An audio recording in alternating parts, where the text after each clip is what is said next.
Dear mom, मेरे माता पिता मेरी शादी करना चाहते हैं और मैं भी शादी करने को तैयार हूं, मगर मुझे कोई लड़का पसंद ही नहीं आता। क्या भगवान ने मेरे जैसा लड़का बनाया होगा जो बिल्कुल मेरी तरह सोचता हो, जो मुझे समझे, मुझे वो प्यार दे जो मैं चाहती हूं। मैं अभी तक कोई 20 लड़के देख चुकी हूं और कॉलेज में भी मुझे कई लड़के प्रपोज कर चुके हैं, मगर मुझे कोई जचता ही नहीं। मेरी उम्मीदें कोई बहुत ऊंची नहीं हैं। ना मुझे अमीरी गरीबी से फर्क पड़ता है और ना ही रंग रूप से। बस मैं इतना चाहती हूं कि लड़का मेरी तरह सोचता हो। 10 साल भटकने के बाद आप तक पहुंची हूं। दया करें गिरिधर। कुमारी अभिप्सा, मुंबई से। देखो अभिप्सा, भगवान ने तुम्हारे जैसा कोई नहीं बनाया। अगर जीवन में खुश रहना चाहती हो तो एक चीज समझ लो, एक्सेप्ट द डिफरेंस। फर्क को स्वीकार करो। भगवान ने किसी को तुम्हारे जैसा नहीं बनाया है। ईश्वर महान है और ईश्वर महान इसलिए है क्योंकि उसने एक बार जो बना दिया उसे दोबारा नहीं बनाया। भगवान एक अद्भुत कलाकार है। वो जितनी बार भी कुछ बनाता है पहले से बिल्कुल अलग और एकदम नया बनाता है।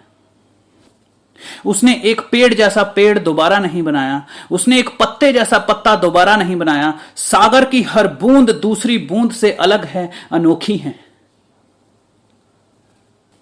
तुम बाहर सड़क पर चली जाओ, वहां बाजार में किसी भी दुकान से कोई भी एक सेब उठा लो। उस सेब जैसा सेब इस धरती पर ना कभी आया है और ना इस वक्त मौजूद है और ना ही कभी होगा। जरा सोचो, जब से यह दुनिया बनी है तब से लेकर आज तक इस पृथ्वी पर कितने ही अनगिनत सेब उगे होंगे, मगर कोई सेब कभी किसी दूसरे सेब जैसा नहीं हुआ। तुमने अपने हाथ में सिर्फ एक साधारण सा सेब नहीं पकड़ा हुआ है। तुम्हारे हाथों में इस वक्त ईश्वर की एक अद्भुत रचना है, अ मास्टरपीस। ये अपने जैसा इकलौता है। इस सेब को किसी अंधे बहरे की तरह मत खाओ। इसे पहले जी भरकर देखो, इसकी खूबसूरती को निहारो, इसे सूंघो। इसे खाने से पहले इसकी विलक्षण असामान्य खुशबू को अपनी आत्मा में, अपने दिमाग की नस नस में बस जाने दो। अपने हाथों से इसकी गोलाई और चिकनाई को महसूस करो। हो सकता है यह सेब खट्टा हो, तो शिकायत मत करो, इसके खट्टेपन का मजा लो। यह अपने जैसा इकलौता, पहला और आखिरी है। खुदा नाम के उस कलाकार ने एक बार जो बना दिया वो दोबारा नहीं बनाया। उसने जो पहला इंसान बनाया, वो पहला शख्स जो इस धरती पर चला था, उस जैसा इंसान इस दुनिया में दोबारा नहीं आया। उसकी फीलिंग्स अलग थी, उसके जज्बात अलग थे। उसे जिन चीजों से डर लगता था, उसे जो मौसम अच्छा लगता था, जो देखकर उसे सुकून मिलता था, जो आवाजें उसे प्यारी लगती थी, जिन चीजों के खो जाने पर वो उदास हो जाता था, वो सब उसका अकेले का अनोखापन था। वो इंसान लौटकर इस दुनिया में कभी नहीं आया। भगवान ने उस जैसा आदमी दोबारा कभी नहीं बनाया। उसी तरह तुम अभिप्सा, तुम भी ईश्वर की अद्वितीय रचना हो, उसकी असीम कल्पनाओं का अद्भुत संगम हो। हर इंसान, हर एक इंसान अलग है, अजीब है, अनोखा है, अवेकला है, किसी दूसरे से जरा सा भी मिलता जुलता नहीं। इसीलिए तुम्हें ज्यादातर लोग दुश्मन नजर आते हैं, क्योंकि वो तुम्हारे जैसे नहीं हैं। मेरे पास हजारों लोग आते हैं, आकर कहते हैं कि मुझे ऐसा बॉयफ्रेंड चाहिए जो बिल्कुल मेरे जैसा हो, मुझे ऐसी गर्लफ्रेंड चाहिए जो बिल्कुल मेरी तरह सोचती हो, जो मेरे अरमानों को समझे, मेरे सपनों को सराहे, मेरी ख्वाहिशों को पर दे। जो लड़कियां मेरे पास आती हैं उन्होंने तो बाकायदा लिस्ट बनाई होती है। अपनी डायरी में लिखा होता है कि मुझे ऐसा लड़का चाहिए जिसमें अंडरस्टैंडिंग हो, जो ओपन माइंडेड हो, गुड सेंस ऑफ ह्यूमर हो, वेल सेटल्ड हो, सिंपल हो पर स्मार्ट हो, गुड लुकिंग हो, आउटस्पोकन हो, लॉयल हो, लविंग हो, विटी हो, एम्बिशियस हो, स्टाइलिश हो, रोमांटिक भी हो और ट्रेडिशनल भी हो, फॉरेन में सेटल्ड हो, खर्चीला हो, ऑनेस्ट हो, पोलाइट हो, वेल कल्चर्ड हो, वेल मैनर्ड हो, डिसेंट हो, केयरिंग हो। पूरी लिस्ट बनाई होती है। यह लिस्ट क्या है? यह लिस्ट तुम खुद हो। तुमने अपने ही बारे में लिखा है। असल में तुमने ये नहीं लिखा कि तुम्हें कैसा बॉयफ्रेंड चाहिए, असल में तुमने ये लिखा है कि तुम क्या हो। ये तुम्हारी इच्छाएं हैं, ये तुम्हारे सपने हैं। तुम खुद को ही तलाश रहे हो और तुम जैसा तो भगवान ने कोई दूसरा बनाया ही नहीं। तुम अपनी ही तस्वीर लिए फिरते हो बाजारों में और लोगों से पूछते फिरते हो कि भाई इसे देखा है कहीं। बुरी खबर यह है कि तुम्हें तुम्हारी पसंद का इंसान कभी नहीं मिलेगा, क्योंकि तुम्हारी पसंद के तो तुम खुद हो। लेकिन अच्छी खबर यह है कि जो तुम्हारे जैसा नहीं है वो तुम्हारे लिए बेहतर है, परफेक्ट है। मुझे एक कहानी याद आती है, मैंने कहीं पढ़ी थी, मैं आप लोगों से कहता हूं। अमेरिका की घटना है। एक 10 साल की बच्ची अपनी मां से कहती है कि मां मुझे बार्बी डॉल चाहिए, वो सुनहरे बालों वाली गुड़िया, वो दुनिया में बड़ी मशहूर है। मां ने उस बच्ची से कहा, हां बेटा क्यों नहीं, चलो मेरे साथ, मुझे बाजार में कुछ काम है, तुम अपने लिए बार्बी डॉल खरीद लेना और मैं अपना कोई काम निपटा लूंगी। तो मां ने बच्ची से कहा कि चलो बैठो कार में। तो उस छोटी बच्ची ने अपनी मां से कहा, मां 1 मिनट रुको, मैं अभी आती हूं। छोटी बच्ची भाग कर गई अंदर घर में और अंदर से वो एक गत्ते का डिब्बा उठा लाई। उस बच्ची ने उस डिब्बे को कई रंगों से सजा रखा था, फूलों से, कलियों से, प्लास्टिक के चांद सितारों से। मां ने पूछा कि बेटा ये डब्बा क्यों लाई हो? तो बेटी ने जवाब दिया कि मां इसमें गुड़िया डालकर लाएंगे। मां हंसी और बोली चलो ठीक है। दोनों मां बेटियां पहुंच गई अमेरिका के सबसे बड़े डॉल स्टोर में। वहां कोई 2 लाख खिलौने थे। 2 लाख बहुत ज्यादा होता है। दुकानदार ने कहा कि हमारे पास बार्बी डॉल के सभी एडिशन हैं और हमारे पास इसके अलावा भी दुनिया भर के खिलौने हैं।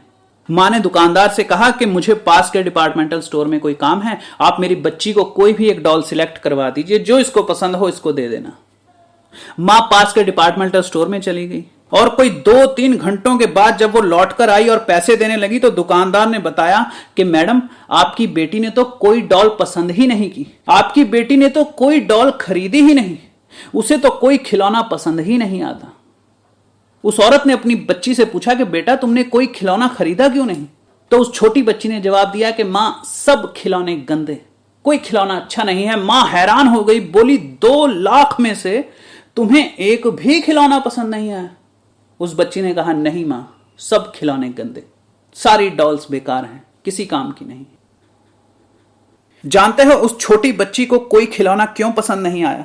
क्योंकि वो डिब्बा, वो गत्ते का डिब्बा जो वो साथ लेकर गई थी, जिसे उसने चांद सितारों से सजा रखा था, वो एक खिलौना उठाती थी, उस डिब्बे में फिट करके देखती थी, फिट नहीं आता था। फिर वो दूसरा खिलौना उठाती थी, उस डिब्बे में फिट करके देखती थी, वो भी फिट नहीं आता था।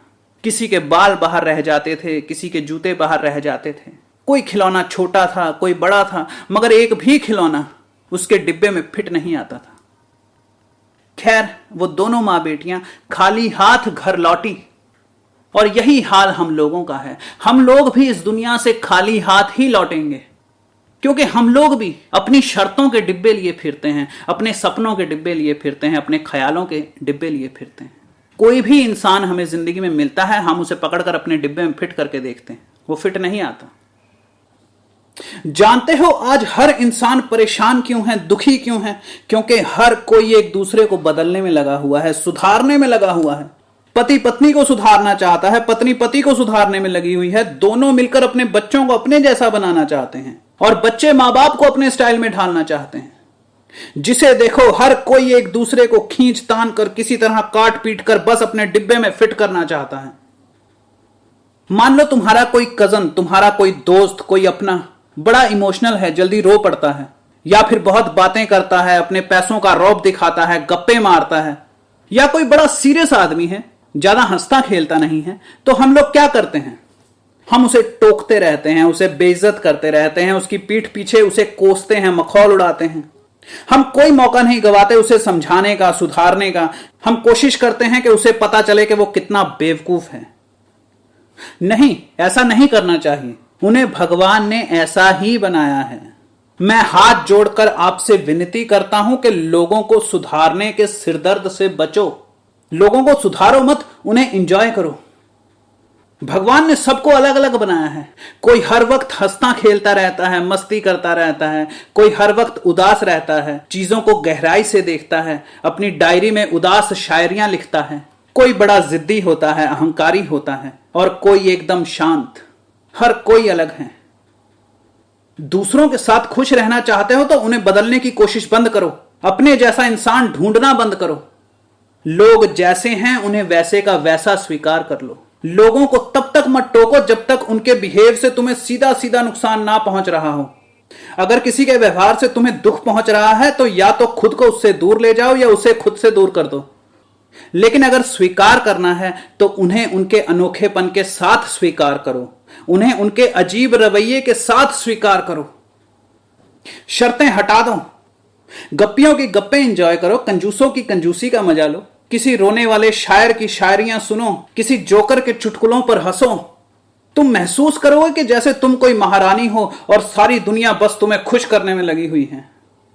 दुखी तुम तब होते हो जब तुम लोगों से उम्मीद करते हो कि वो अलग व्यवहार करें, वैसा व्यवहार करें जैसे वो नहीं है। लेकिन अगर तुम दूसरों को सिर्फ जोकर समझोगे या ऐसा समझो कि वो इस दुनिया में सिर्फ तुम्हारा एंटरटेनमेंट करने आए हैं तो तुम कभी दुखी नहीं होगे। लोगों को ऐसे देखो जैसे तुम फिल्में देखते हो। तुम पर्दे पर चलती फिल्म को बदल नहीं सकते। तुम्हें उसके साथ हंसना होगा, उसके साथ रोना होगा। भगवान एक डायरेक्टर है जिसने एक फिल्म बनाई है और वो फिल्म तुम्हारे सामने चल रही है। हर इंसान ईश्वर का रचा हुआ एक अलग चरित्र है। हर इंसान एक अलग गीत है जिसकी धुन अलग है, संगीत अलग है, बोल अलग है। अब यह तुम पर है कि तुम उस गीत पर नाचते हो या ईश्वर की गलती निकालते हो। बहुत से लोग होते हैं वो कहते हैं कि ईश्वर ने ये इंसान ही गलत बना दिया है। पागल हो क्या? ईश्वर भी कभी गलती करता है? ईश्वर कभी गलती नहीं करता। हां, तुम्हें वैरायटीज को एंजॉय करना नहीं आता सो अलग बात है। तुमने कितने ही लोगों के मुंह से सुना होगा, मेरे माँ बाप अजीब हैं, मेरे भाई बहन अजीब हैं, हमारे रिश्तेदार अजीब हैं, मेरे ऑफिस में काम करने वाले लोग अजीब हैं। अरे हां भाई, भगवान ने जानबूझकर उन्हें अजीब बनाया है ताकि तुम इस दुनिया को एक मेला समझो और एंजॉय करो। मेले में क्या होती हैं? अजीब अजीब चीजें, अजीब अजीब लोग। कोई भालू बना होता है, कोई शेर बना होता है, कोई बंदर बना होता है, कोई एलियन बना होता है। अलग अलग तरह के खिलौने होते हैं, अलग अलग तरह के झूले होते हैं। यह स्वर्ग का असली नक्शा है। स्वर्ग का मतलब यह नहीं होता कि सब तुम्हारे जैसे होंगे वहां पर, नहीं। तुम कहती हो कि मुझे कोई लड़का पसंद ही नहीं आता क्योंकि तुम अपने जैसा लड़का ढूंढ रही हो। अभिप्सा, अब मेरी बात ध्यान से सुनो। अगला लड़का देखने से पहले लगातार रटती रहो, बोलती रहो, मन में बोलती रहो, बोलती रहो, बोलती रहो कि मैं एक अलग इंसान से मिलने जा रही हूं जिसे भगवान ने बिल्कुल मेरे जैसा नहीं बनाया। उसके शौक अलग होंगे, उसका रंग मेरी चाहत से अलग होगा। जैसा मैं चाहती हूं वो वैसे नहीं बोलता होगा। उसकी मुस्कुराहट ऐसी होगी जैसे मैंने सोची भी ना हो। याद रखना, तुम जिससे शादी करने जा रही हो वो ईश्वर की एक नई खोज है। अगर तुम्हें अपने जैसा इंसान चाहिए तो मेरी बात मानो, किसी आईने से शादी कर लो। आईने में जो इंसान तुम्हें नजर आएगा वो बिल्कुल तुम्हारे जैसा होगा। तुम्हारी ही तरह हंसेगा, गाएगा, उठेगा, बैठेगा, रूठेगा, मनाएगा। वो बिल्कुल तुम्हारे जैसा होगा। लेकिन अगर तुम किसी इंसान से शादी करने जा रही हो तो वो लगभग हर मामले में तुमसे अलग होगा। हां, तुम्हें पटाने के लिए कोई लड़का या लड़की ऐसी एक्टिंग कर सकता है जैसे कि वो बिल्कुल तुम्हारी तरह सोचता है। वो तुम्हें ऐसा दिखाएगा जैसे उसे तुम्हारी फीलिंग्स और इमोशंस की बड़ी फिक्र है। वो दुनियादारी निभाने के लिए वो सब कुछ करेगा जो दूसरे लोग शादी के बाद शुरू के कुछ दिनों तक करते हैं। वो तुम्हें बहुत इज्जत देगा, तुम्हारे माँ बाप की फिक्र करेगा, शर्माएगा, हमेशा तैयार और सुंदर दिखने की कोशिश करेगा। लेकिन धीरे धीरे वो थक जाएगा। वो थक जाएगा वो बन बनकर जो वो नहीं है। अब वो अपना वो रूप दिखाएगा जो भगवान ने उसे बनाया है, यानी तुमसे बिल्कुल अलग, तुमसे बिल्कुल उल्टा। और यहीं से गड़बड़ शुरू होती है। तुम उसके अनोखेपन को स्वीकार करने की बजाय उसे सुधारने में लग जाते हो, जैसे तुम खुद बड़े शिव पुत्र हो। तुम उसे छोटी मोटी सजाएं देते हो, उसे टोकते हो, कोसते हो, उसकी खिल्ली उड़ाते हो। कुछ लोग अपने साथी को चुपचाप सुधार रहे होते हैं। पत्नियां जानबूझकर अपने पति की जुराबें ढूंढकर नहीं देती ताकि पति को पता चले कि वो कितना लापरवाह है, कहीं पर भी जुराबें फेंक देता है। ऐसी औरतें मन ही मन बीड़ा उठा लेती हैं कि अब मैं इस इंसान को सुधार कर रहूंगी। लेकिन मेरी बच्ची, यह भी तो हो सकता है कि तुम्हारा पति दुनिया भर की परवाह करते करते इतना थक गया हो कि अब वो अपनी प्यारी पत्नी के साथ लापरवाही के कुछ पल बिताना चाहता हो सकता है तुम्हारा किसी जादू की परी की तरह उसकी जुराबें ढूंढ कर दे देना ही तुम्हारी वो अदा हो जिसकी वजह से वो सारी जिंदगी तुम्हें चाहता रहे। हो सकता है तुम्हारी पत्नी तुमसे बार बार इसीलिए रूठ जाती हो क्योंकि वो तुम्हारे रूठों को मनाने के स्टाइल पर मरती हो। लव मैरिजेस इसीलिए अक्सर फेल हो जाती हैं क्योंकि लोग अपने जैसे इंसान से लव मैरिज करते हैं, या यूं कहना चाहिए कि उन्हें लगता है कि यह लड़का बिल्कुल मेरे टाइप का है, मेरी तरह ही आजाद ख्याल है और ये सारी जिंदगी ऐसे ही रहेगा। लेकिन शादी के 10 दिन बाद ही वो अपना असली रूप दिखाना शुरू कर देता है। जबकि अरेंज मैरिज में लड़का और लड़की दिमागी तौर पर पूरी तरह तैयार होते हैं कि जिसके साथ मेरी शादी होने जा रही है मुझे उसके साथ एडजस्ट करना पड़ेगा, पता नहीं वो मेरे जैसा होगा या नहीं। और जब उन दोनों की अरेंज मैरिज हो जाती है तो धीरे धीरे वो एक दूसरे के अनोखेपन को पसंद करने लग पड़ते हैं, उन्हें एक दूसरे का साथ अच्छा लगने लग पड़ता है, वो एक दूसरे को झेलना शुरू कर देते हैं। और गौर करो तो सिर्फ झेलना ही सच्चा प्यार होता है। सच्चे प्यार का मतलब होता है क्या तुम दूसरे को झेलते हो। अगर तुम गौर करो तो तुम्हारा बेस्ट फ्रेंड तुम्हें झेल रहा होता है, तुम्हारे माँ बाप तुम्हें झेलते हैं, तुम्हारे भाई बहन तुम्हें झेल रहे होते हैं। अगर तुम्हारा पति तुम्हें झेल रहा है तो इसका मतलब है वो तुम्हें सच्चा प्यार करता है, क्योंकि दुनिया में ऐसे बहुत से लोग हैं जो किसी को झेलते नहीं हैं, अगले ही दिन छोड़कर भाग जाते हैं। और याद रखना, कोई तुम्हारे जैसा नहीं है, तुम्हें दूसरों को झेलना ही पड़ेगा। जो तुम्हारी बर्दाश्त से बाहर हो रहा है उसे छोड़कर चले जाओ, वो भी तुम्हारी स्वतंत्रता है। एक्सेप्ट द डिफरेंस, लोगों के अनोखेपन को स्वीकार करो। इस चीज को स्वीकार करो कि लोग तुमसे अलग हैं। देखो, लव मैरिज बुरी चीज नहीं होती, लव मैरिज अरेंज मैरिज से ज्यादा अच्छी चीज होती है। लेकिन लव मैरिज उनके साथ करो जिन्हें तुम झेलने को तैयार हो, जिनके अनोखेपन को तुम बर्दाश्त कर सकते हो।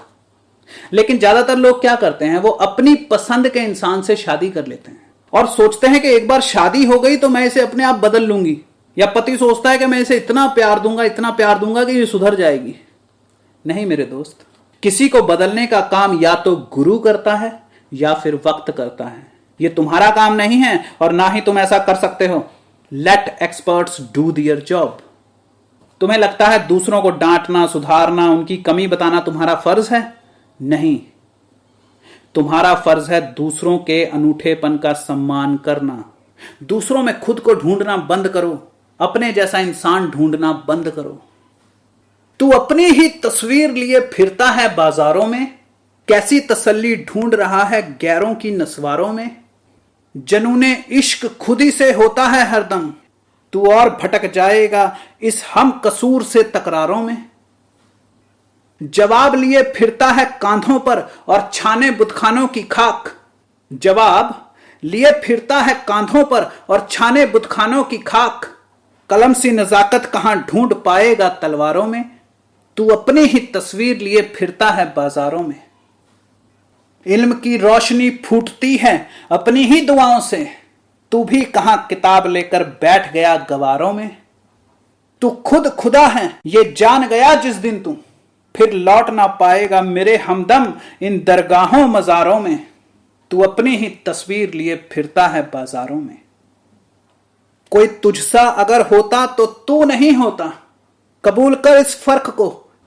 कह कबूल है, कबूल है, कबूल है। कबूल कर इस फर्क को, अक्स खोजना बंद कर दे अब तो अग्यारों में।